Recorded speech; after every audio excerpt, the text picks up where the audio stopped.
Hello everybody, welcome back to the channel. This is Thursday, and we've got to talk about the new Terrifier 3 trailer that just dropped, so let's jump right into it. Alright, so we have to talk about the new Terrifier 3 trailer, because it actually gave us everything we could possibly hope for from this trailer.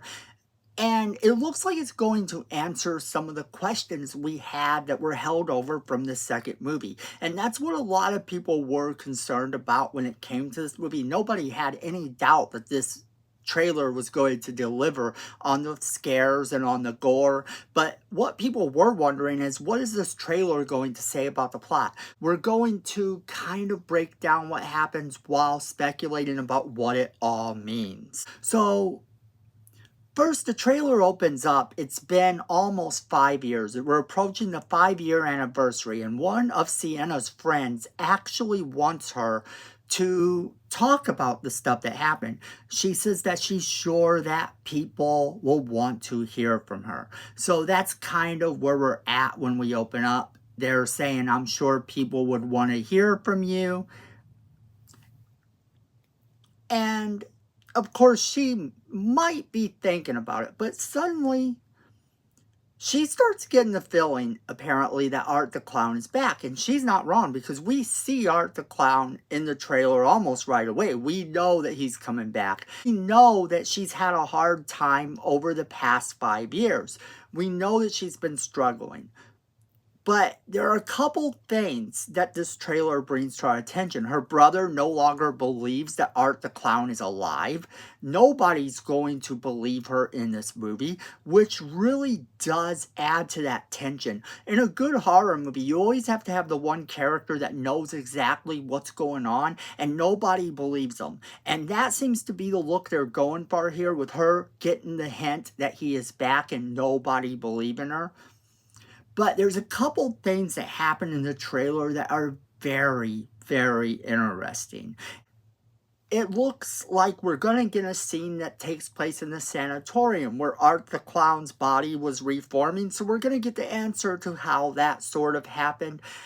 And that's important because that tells us one thing. The movie's going to start off all the way back after the events that unfolded in the last movie.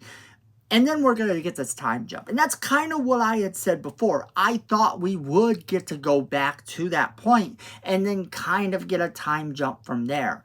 And it makes sense because where the movie ended for Sienna is going to be a completely different place that it picks up for her. She's had to deal with all this trauma for close to 5 years. And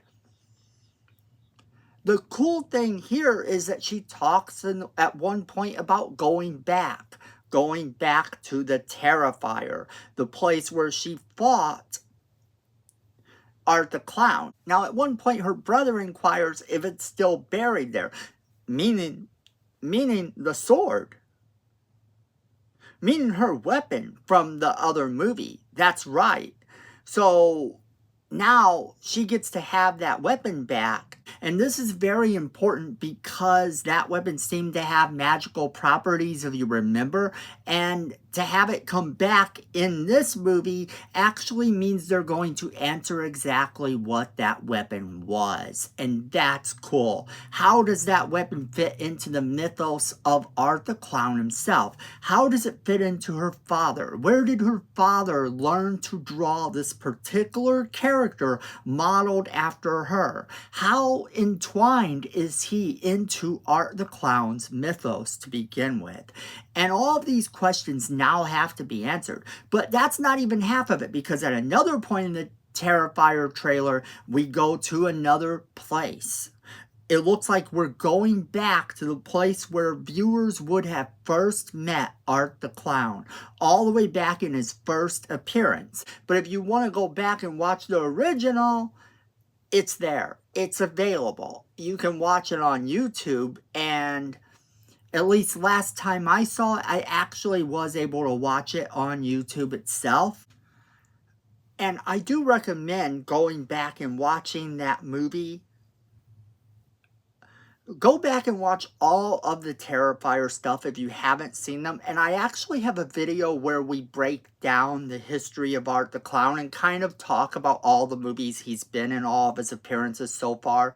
It's in the horror section of our library. So go ahead and check out our horror movie section and find that video and watch it, because Art the Clown has appeared in a couple things before the Terrifier movies, and they are all worth checking out. Art the Clown has become one of those icons in horror, and rather quickly at that, because before the Terrifier movie was a thing, and before Terrifier 2 even, a lot of people really didn't care that much about Art the Clown. He had the people who followed him from movie to movie, because he'd appeared, like I said, in a couple different movies, but up until this point, we had no actual origin for him. We had nothing. But this looks like we're going back to the very first time that we saw Art the Clown, and we're going to get a little bit more of his origin story. We're going to learn a little bit about it.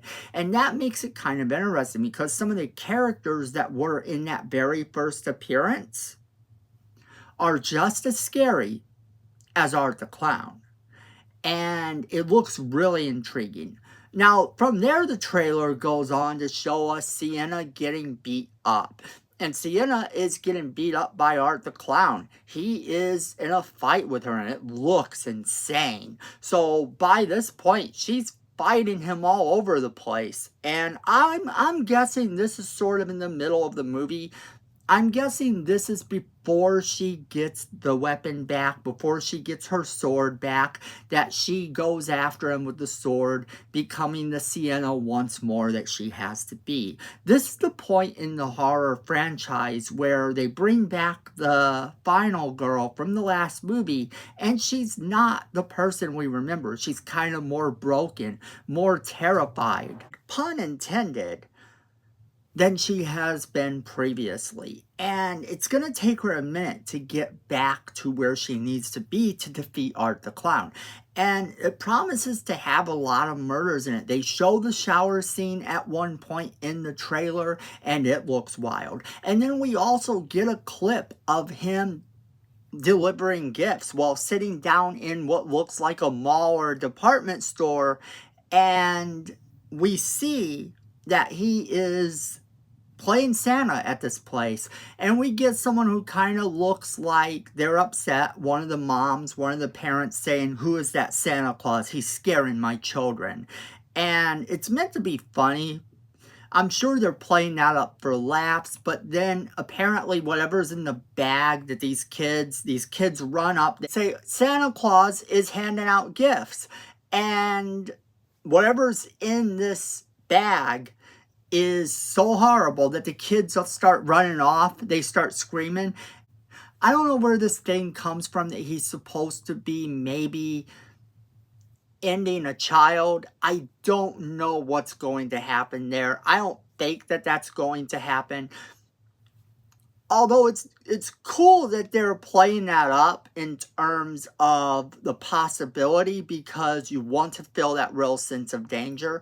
But I don't think they actually go that route. No horror movie really ever has. There's been a few over the years that have, but for very different reasons than your run-of-the-mill slasher films. So I don't think we have anything to worry about there. However, what's really cool about this trailer and the way they handled it is that Art the Clown looks to be having a lot of fun. And we get to see some of that same playfulness throughout the demented stuff that he's doing.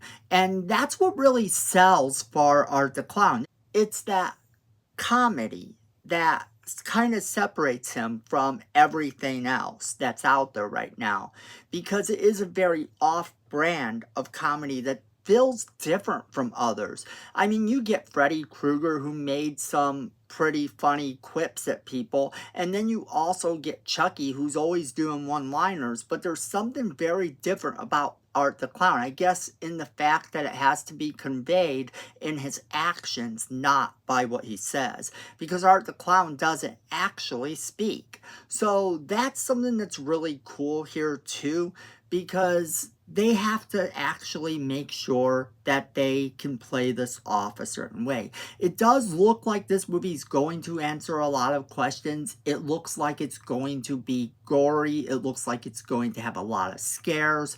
This movie looks good so far from the trailer, and we only have a couple months until this movie comes out.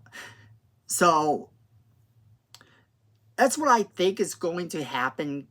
Kind of that we'll get some answers into his past, that will go some of the places that we got to see in other movies. And that will be awesome because it will tie all of these films in together. And by the way, the budget of this movie looks a lot more than what it is. It really does look like he has utilized every bit of this budget that he had to make this movie. The movie looks expensive. It looks like it is a theater-based horror movie. Not that the previous one didn't, but this looks very cinematic and very cool. Everything about this movie kind of ups my excitement level for watching it. Okay, so that's where I'm going to leave it off to you guys. Did this trailer up your excitement level for this movie? Did it lower it? What do you think is going to happen in this movie? Do you think we're going to get more of an origin story for Art the Clown? Do you think we're actually going to go to the places that happened in previous movies? And what do you think the importance is of the sword, and do you think we'll get the answers about Sienna's dad? As always, we want to know what you guys think. Make sure you're leaving us that comment in the comment box below, letting us know what you think. Don't forget to share this video with all of your friends. They're going to want to be a part of the conversation as well. Then don't forget to hit that like button. It's free, it helps the channel, and we appreciate it. Miko says we need more subscribers. And look at this face, you don't want to disappoint Miko, so go ahead and hit that subscribe button. Hit that notification bell while you're down there so you don't miss a single video we do. Then friends, at the end of the day, I know it, you know it, and Miko knows that fandom is family.